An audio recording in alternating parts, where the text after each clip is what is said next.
On this episode of Skeptiko, Alex talks with Kevin Williams, creator of the neardeath.com website.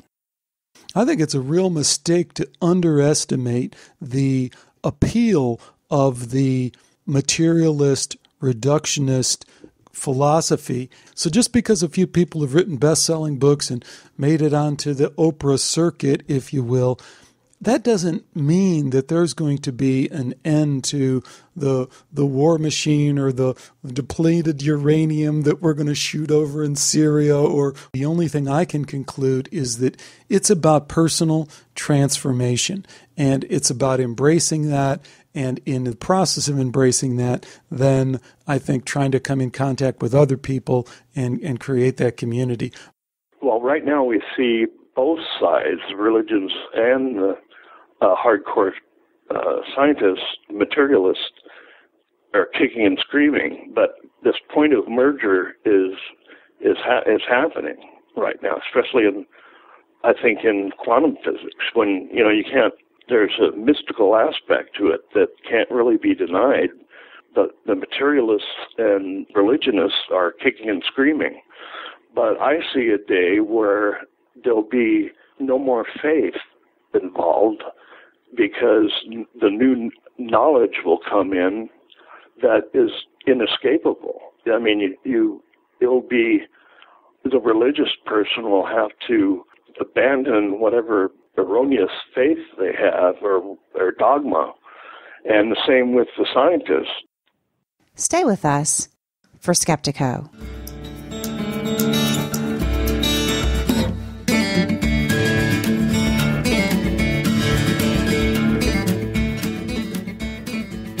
Welcome to Skeptiko, where we explore controversial science with leading researchers, thinkers, and their critics. I'm your host, Alex Tsakiris, and on this episode of Skeptiko, I have an interview with Kevin Williams from neardeath.com. Kevin does an absolutely great job on the Near Death website. It's a valuable resource with a lot of good information. I always seem to run across it when I'm looking for information on a near-death experience researcher or a particular topic. It always seems to pop up at just the right time. So I was interested in finding out more about the guy behind the website, and I managed to get Kevin to agree to sit down and talk to me for a little while. Here's my interview with Kevin Williams. Today we welcome Kevin Williams to Skeptiko. Kevin is the creator of neardeath.com, probably almost definitely the number one website on near-death experiences, both in terms of visitor traffic and in terms of the comprehensive amount of information about near-death experiences, near-death research, and all topics related to this amazing phenomena. Kevin is also the author of Nothing Better Than Death, Insights from 62 Near-Death Experiences. Kevin, welcome to Skeptiko. Thanks so much for joining me. Well, thank you, Alex. It's my pleasure. So as I just mentioned, the Near Death, and that's near-death.com, is amazingly comprehensive. It pops up virtually hundreds, if not thousands, of different search terms. So people, even if they're not familiar with the website, have probably encountered it. Start us off from the beginning. Tell us how you started it, why you started it, and the driving force behind it. First of all, I'm a big believer in synchronicity. And it seems like most of my life I've had that. When I was a kid, my dad had a small CRT screen, and for some reason I knew that I could build it so that people could ask questions to it and get answers back. And I just had that in my mind for a long time. I don't know why. But then when I went to college, I took computer science, and I graduated just about the time when the internet was taking off. And before that time, I read Raymond Moody's book, Life After Life, and I read that in the late 70s. And since then, I couldn't get enough books to read on the subject. And so it was kind of a synchronistic time that I just happened to learn how to build websites at a time when I was fully knowledgeable about near-death experiences, and a time when I was able to do it, to build a website. So I started really early, And part of the reason why I get a lot of hits on different keywords is because I designed my website as a portal, which means that there's usually only 2 or 3 levels deep in my website. And I built it that way specifically so that it would do that. It would have the ability to access a lot of information right up front. And also, it would be a lot easier to navigate. Mm-hmm. So, Kevin, you did not have a near-death experience prior to starting this. Was that right?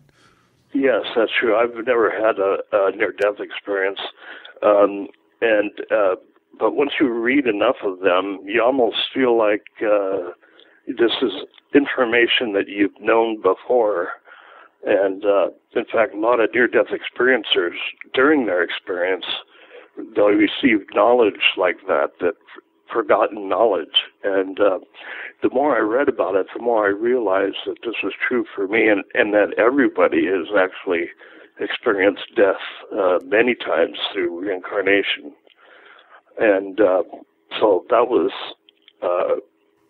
part of it right there. And, so you're open to the idea that there might be a form of knowledge that is hidden consciously but still spurred your interest, which is fantastic. I'm open to that as well. But I do think it's interesting, and that's been my approach on the Skeptiko show, is that, you can really approach this topic from a purely intellectual, scientific standpoint and kind of get to the same place, And to me, it's always baffling that more people don't question either on one side or the other this information. So as you point out, you read Raymond Moody's book, it would seem that those kind of earth-shattering claims would force more people to say, hey, I have to decide one way or another. I have to either investigate this and prove to myself that it's totally a bunch of bunk, or I have to roll up my sleeves and really dig in there and say, wow, there is something more. Does that ever cross your mind? Are you surprised that more people aren't engaged in really finding out the truth and are willing to just kind of take such high-level answers of it must all be fake or it must all be true? I haven't really thought that much about that on that perception, but I do agree that people who aren't predisposed to that kind of information, like, for example, I became a born-again Christian in the late 70s, around the time before I read Raymond Moody's book. So I was eager to learn about spirituality at the time I read Moody, and I was especially interested in Bible prophecy. As I read more and more about near-death experiences, I discovered that it doesn't jive with a lot of the stuff that I learned as a fundamentalist. Disparity grew over the years, as you might say, and it actually became part of this crisis that I had in '89 when I was diagnosed bipolar. It wasn't like a leap of faith, but I needed something to translate my fundamentalism to a more universal position, which is in the near-death phenomenon. And so one thing that did help me a lot was I started reading Edgar Cayce. And he, of course, was the perfect bridge for me to understand how Christianity in its mystical form is equal and practically identical to what the near-death experiences say. Let's talk about that for a minute. First, I think it's very brave of you to disclose that, and anyone who goes to neardeath.com will find, first of all, a very logical, thoughtful, rational explanation of near-death experience, linked to many, many of the major figures, research, all laid out in a very logical format, pointing to a lot of research. Not a lot of the stuff that you're talking about that a lot of people will find very controversial. So I just want folks to know that. But then I want to switch into this other topic that you're talking about, because I think it's fascinating. I think it's very brave of you to talk about it. And I think, there's such an oppressive push for normalcy in so many of these discussions. I don't consider my bipolar disorder a negative thing anymore because, for one thing, a psychiatrist told me that the only difference between someone who is psychic and one who is psychotic is that the psychic can deal with the voices and the faces and hallucinations, but the psychotic can't. Partly because of a lot of the experiences I had, and I still do as a bipolar disorder, that I'm able to have a lot of synchronicity in my life, a lot of after-death communications happen to me, especially when my mother died in 2001. She died in a car accident, and what happened was, after she passed away, almost immediately, my whole family started receiving these synchronicities, almost about like signs from heaven that she was trying to communicate with us. 2 days after my mom died, I had a dream that became lucid, and all of a sudden I saw her there and sitting in a couch, like in a waiting room, like a lot of people see in near-death experiences. It was immediately lucid. I told her that how surprised I was that she was not dead, and she mentioned that she hadn't contacted my brother yet, and so the next day I called my sister up, and she had virtually the same dream as I had, lucid and everything. And ever since that time, especially around the time we had a memorial of her and her funeral and her death anniversary, we would receive these synchronicities all the time. And it was especially important to me because I knew what was going on, and it's such a subtle experience that if you're not aware of what it is, you might easily dismiss it as just nothing. I just had an interview not too long ago with a guy named Steve Miller. He's written a really nice introductory book to near-death experience. And his point, I was kind of pushing him on the Christian angle, and doesn't near-death experience science and the experience itself, doesn't it contradict Christian doctrine in some ways? And we got talking about that, and he really pushed back and he goes, hey, Alex, what you don't understand is that most people out there who hear about near-death experience don't understand even that there's science behind it. They think it's all anecdotal. And I had to take a step back because I think I've so immersed in the scientific aspect of that to realize that he's right. And I think that's what your website really addresses, doesn't it, is that there is science behind this. There are real researchers who don't have an axe to grind, who are just out there, have run across this amazing phenomenon and say, I want to get to the bottom of it. And that's what I think you really try and bring to the forefront with neardeath.com, isn't it? Is just that there's a lot of science behind this phenomena. Originally, my focus was to help fundamentalist Christians ease over into the transition of the universalism that the near-death experience has. My transition was somewhat difficult, like I said, because of the bipolar disorder. I've run across this with a number of people who've been on this show who don't have bipolar disorder or don't have it in their family, but still go through a major upset. I like on your website how you reference PMH Atwater, who's probably one of the more open researchers in terms of dealing with this and saying, hey, a lot of these people go through this near-death experience or spiritually transformative experience, and it opens them up in a way that is extremely unsettling for their mental health. And I think we can't sweep that under the rug and say, oh, this is only for people with this certain biological predisposition that this is going to upset their life.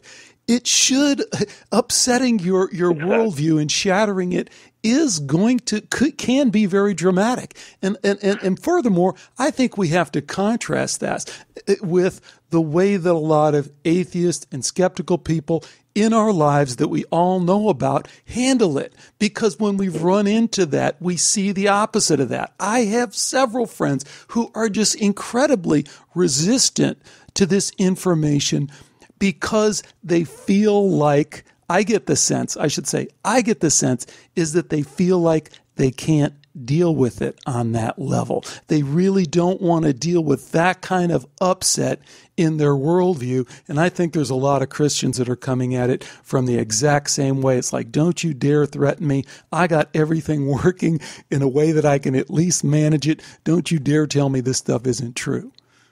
Yeah, and again, it is. I think having when you first encounter the near-death phenomena, you start reading. I think it is important that you have some form of, on the one hand, on the right hand, I guess you might say, have some form of religious background or open to the idea of an afterlife.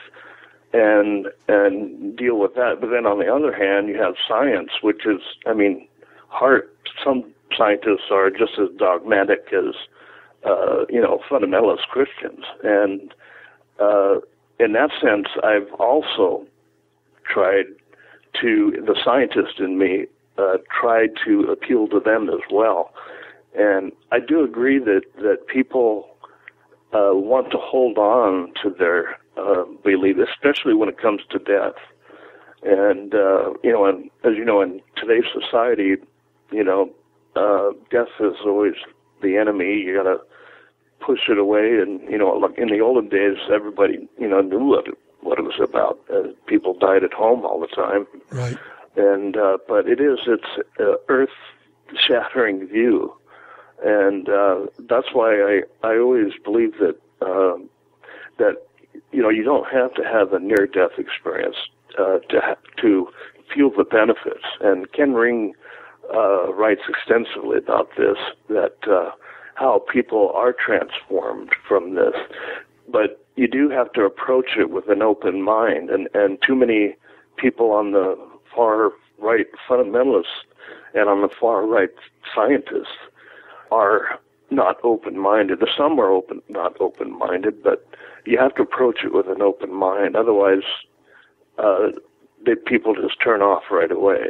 And my goal, in essence, is to try to help people in that transition. I want to transition back, and I want to talk about your transition from being a fundamentalist Christian to being this universal love kind of guy. I know that sounds very new agey, but I think it's another important point that I want to talk about here, because it's something that, again, in this effort to legitimize whatever that means, near-death experience science, it's so often glossed over. And that is that the overwhelming evidence of the overwhelming aspect of the phenomena that comes through once you accept that there is some reality to this near-death experience, the number one aspect of the phenomenon for people is love, and this unbelievable, all-encompassing love. And so tell us about the transition that you go through, and you do it in a very logical fashion. And again, folks, this is not the main focus of the neardeath.com website or of Kevin's book that we're going to talk about for a minute, but it's one thing that I found very interesting, and that's your deconstruction of Christianity as it's commonly understood and practiced, and how you resolve that with what we're understanding from the near-death experience phenomena. Well, I have a real compassion for fundamentalists. Like I said, I was one once. I know them. What is the problem, if you will, with near-death experience for the fundamentalist Christian? Where's the rub in that? The rub is them having a strong belief in the devil. A lot of Christians are reluctant to embrace any kind of spirituality having to do with spirits and stuff. Even though the Bible is filled with, dream phenomena and spirits and prophecy. You do on your website go through this deconstruction of Christianity in great detail. You pull in a lot of good information that people will find very compelling and a reason to follow up on. But you come to the conclusion from your website, Christianity as taught by Jesus resembles Tibetan Buddhism more than it does fundamentalist Christians. Kevin, I gotta wonder, doesn't this, I know you're trying, you say you feel a compassion and a great heart for fundamentalist Christians. I can't imagine a lot of fundamentalist Christians receiving that very well. Yeah, I agree with that. The main point is that I like to have Christians understand is that if they do a look into the early history of Christianity and especially the relatively recent discoveries of the Dead Sea Scrolls and the Gnostic Gospels discovered in Egypt not long after that, that there was a lot of things that are cut out of the Bible, and for different reasons. They didn't like pre-existence or reincarnation and that stuff. But I try to appeal a little bit to the history aspect of Christianity, and that modern Christianity is certainly not what it started out to be. Yeah, but the problem gets even worse than that for early Christianity because, as you mentioned on your website, and we won't get into that whole Paul versus James, Jesus' brother, but anyone who's serious about this needs to go there and analyze that. But I think the big takeaway for me, and I appreciate that you're trying to kind of spoon feed this into a Christian sensibility, but it really throws open the whole idea of Scripture, the whole idea of the historical or the historical accuracy of Christianity, and where I think it leaves us grasping for creating our own truth, our own wisdom. And in that sense, I think it brings us back to, okay, what can I understand about what is happening to people right now in these near-death experiences or in these other spiritually transformative experiences?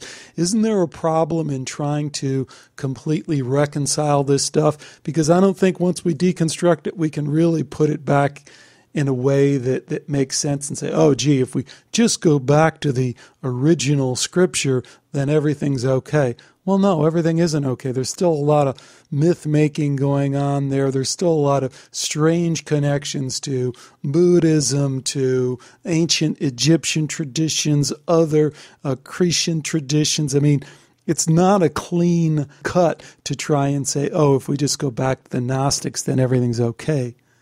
Yeah, the best way I try to handle this for the Christian is to help them understand that it's obvious there's so many different brands of Christianity, just like it was in Jesus' day or after him. And some of those sects we can't really even call Christians.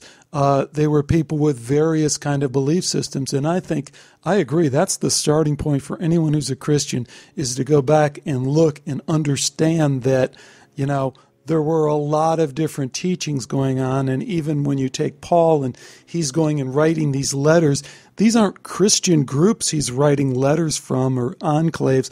They're groups that had already formed around some other beliefs, and we're just trying to incorporate in this latest round of teaching. So, I mean, the whole thing gets really messy. The problem for the hardened fundamentalist is believing anything is true outside of the Bible. And what I hope to say is that, there's a grain of truth in all religions, and that grain of truth is about love, how it's universal. It was really what Jesus taught was love. He was constantly in conflict with the religious people there. And I try to let Christians know that there's how wrong it is to be, have such fixed beliefs, even fixed beliefs in near-death experiences. It would be easy to have a fixed belief to say, well, the near-death experiences show that reincarnation is true. Well, even though that's my belief, you can't really say that. It would be a religion if I said that. Although the evidence points that way, I think it's important to keep an open mind to everything. The possibility that, what you have may be true, but it may only be partially true. That there's a bigger picture involved, and I suspect that's the case with near-death phenomena. That there is a bigger picture, that near-death experiences have very difficult time, quantifying themselves. How do you put into words this ineffable experience? Let's talk about your book, Nothing Better Than Death, Insights from 62 Profound Near-Death Experiences. I found the book very interesting. There's some great near-death experience cases that I think will suck anyone into this topic because they're just profound, and like so many of these stories, they just have this human aspect to them that you can't escape from without being deeply moved by. But your book also has, I think, a great section on questions and answers where you take your experience in running this website, neardeath.com, and kind of pull out some of the most frequent questions that people ask, and then you go ahead and try and answer those. Tell us a little bit about this book and what you sought to do with it. Well, the first half was mostly presenting the near-death experience, and I do have a large section at the end about reconciling the near-death experience with Christianity and vice versa. And I do try to present the information that, you can't limit God to a book or to an experience like the near-death experience. While I was in the middle of writing that book, my mom died. And it was kind of ironic because the title of my book, of course, was, Nothing Better Than Death. But it threw me off a little bit that, yeah, I know there's nothing better than death, but not for the people who are, right. Have to hang around and deal with it. And so that was another experience for me. And in fact, I'm in the middle of writing my next book, which should have been, the first title should have been There's Nothing Better Than Love. I think we all have to come at it the way that we come at it. And I don't know why, you had these experiences or why you were thrown another curve, just as you're writing this book. But hey, that's your story. What I want to do is appeal to folks who want to get to the bottom of things in a logical, systematic fashion. You do have to reject some things in order to let some other things in. So sometimes it's an uncomfortable process. So let's be okay with the uncomfortableness of challenging those beliefs, whether they be on the side of religious people or atheists and scientific-minded people. Don't we have to kind of crack some eggs to make the omelet?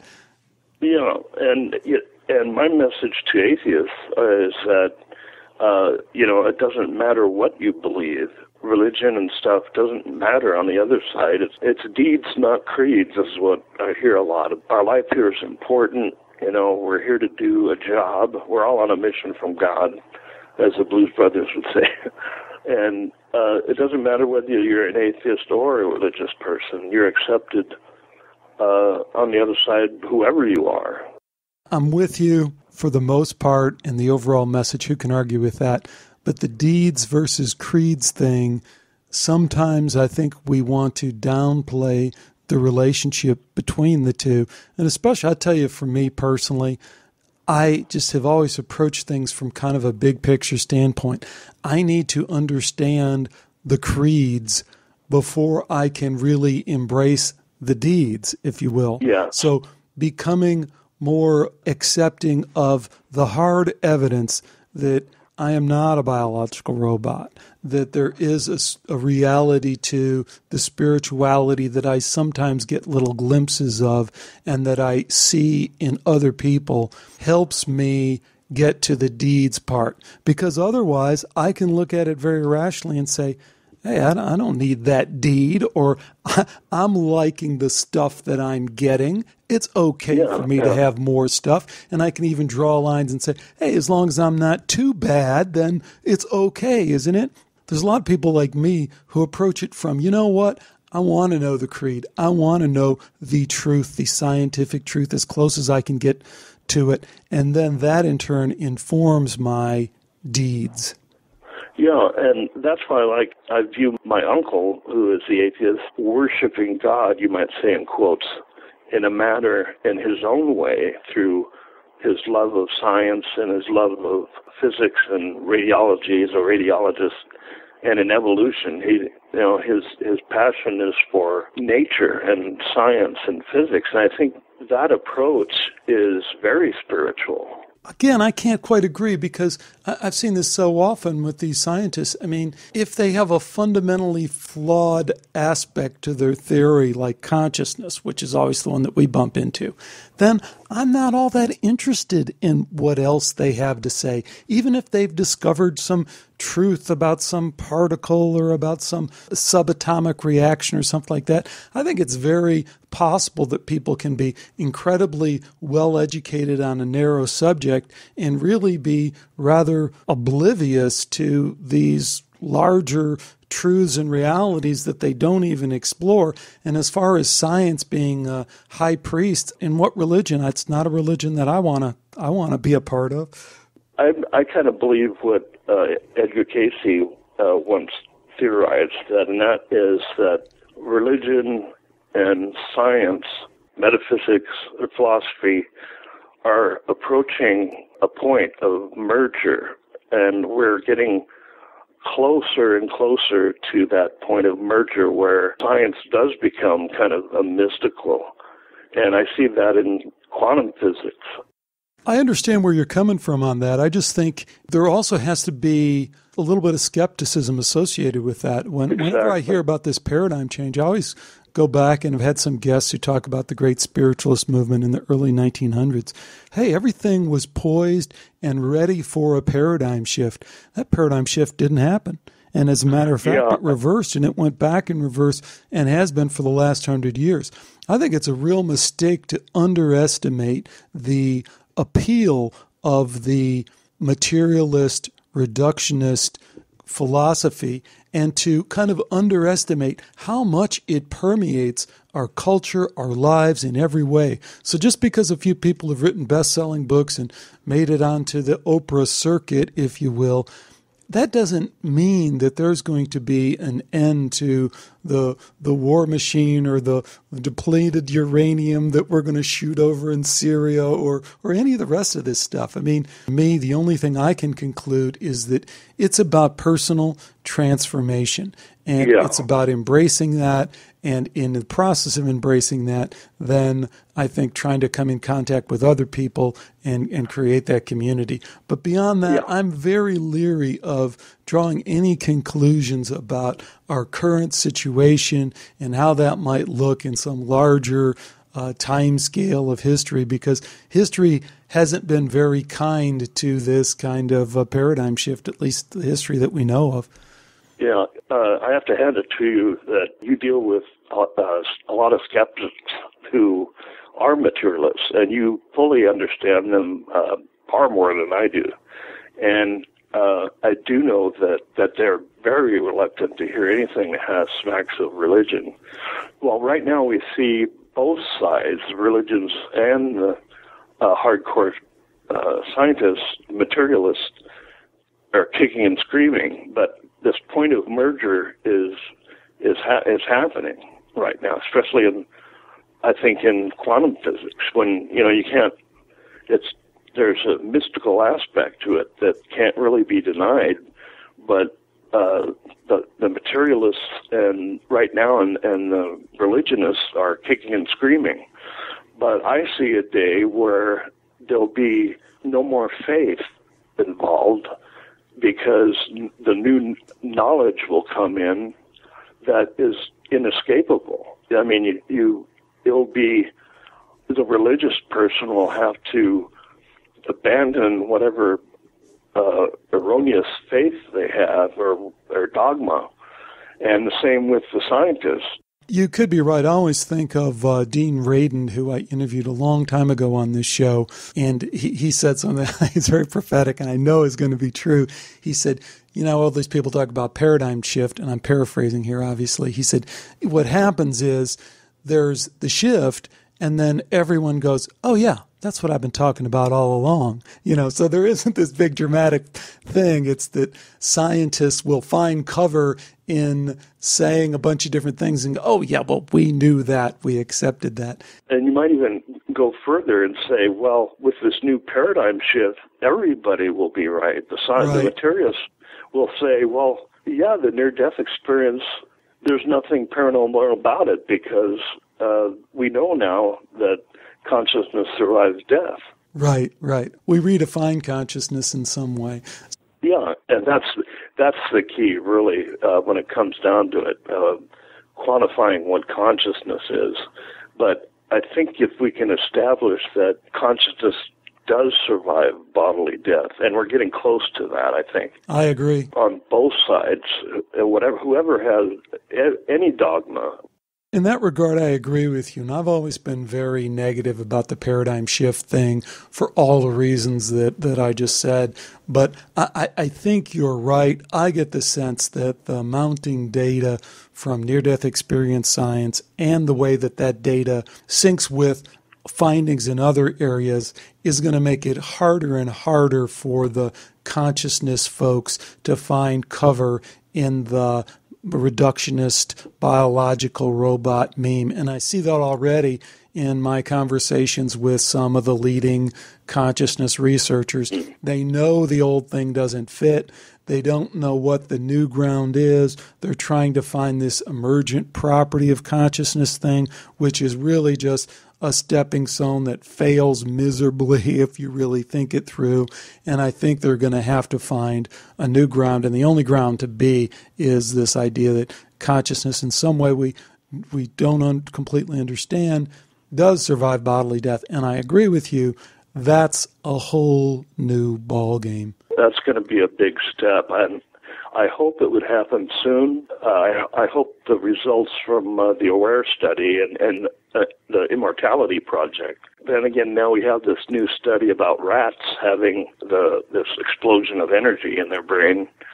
And, to the materialists, they say, that's it. Near-death experiences are just a brain thing. We covered that a little bit on this show, and when that broke, that latest quote-unquote science news story, to me, it's just a repeated pattern of some little insignificant news being just splattered all over the science media as some attempt to kind of counterbalance the trend towards near-death experience science. But what I wrote and shared with people was the interview that I did a while back with Dr. Lakma Chawla from George Washington University, who found and proposed the same thing, that there's this burst of electrical activity in the brain just before it completely shuts down. Yeah. And what I found, and I repeated the quote, is I went to one of the near-death experience researchers, one of the leading folks, and I won't mention the name, but he said, that's perhaps the dumbest explanation for near-death experience yet. And I'd say the same holds true for this rat study, because obviously what it completely misses the boat on is two things. One is that we already know that these near-death experiences happen at times other than this peak period that they've studied in the rats. But more importantly, that we also know that these near-death experiences happen in brains that are not at all under trauma or stress. Exactly. It can happen to people when they're landing a plane and they think the plane might die and they can have it. So it really doesn't correlate very well with the experience. And to me, the real story is, how can we yet again take a non-story, take science that doesn't really fit, and how can we crank it out and prop it up to look like it really provides some kind of legitimacy to this counterbalancing mountain of evidence for near-death experience science. Yeah, I agree with it. And it's a matter of perspective, too. I think, the materialists see the rat study and they say, They say reason for hope. They say the same thing that the Christians do when a Christian near-death experience apologist comes along and says, wait a minute, this near-death experience stuff, it doesn't mean that we have to abandon Christianity. And to a certain extent, I kind of take issue with holding folks by the hand there but it just doesn't seem sincere. And in the same way, I don't think the Christian apologists are being sincere when they look at near-death experience science and they don't own up and say, wait a minute, this directly contradicts in some fundamental ways Christian doctrine, and in the same way, I don't think it's legitimate for the atheists and scientists to do the same thing with these. They're not looking through Galileo's telescope yet. Exactly. They refuse to. Exactly. And it really is on both sides.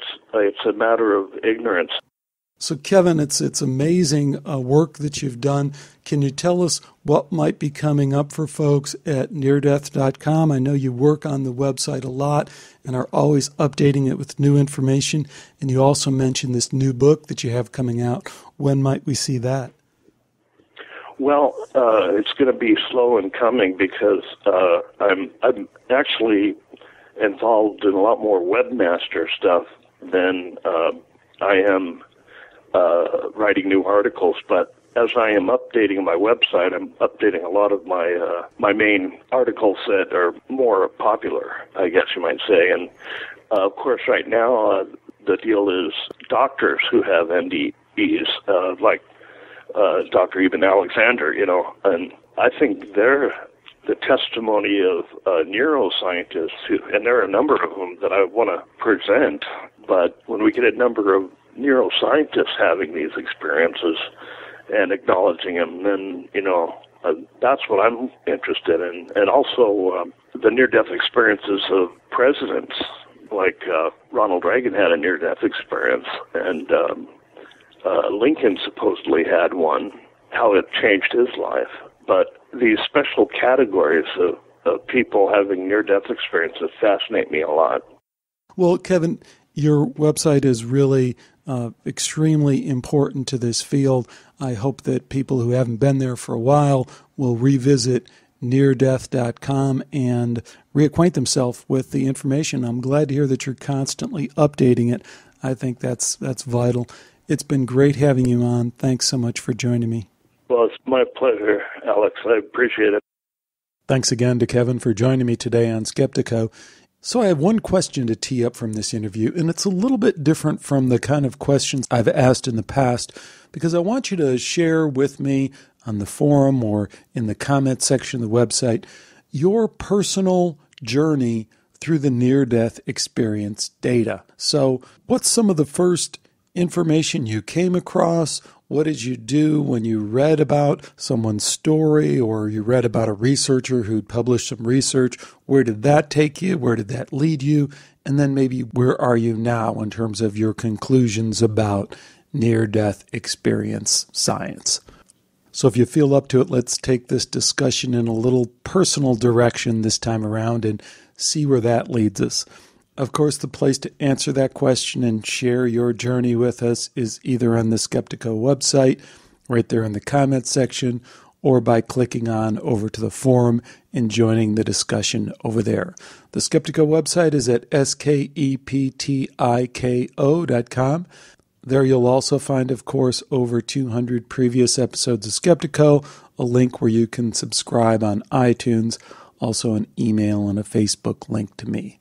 Well, that's going to do it for right now. I have several interesting shows coming up, variety of topics. I hope you'll stay with me for all of that.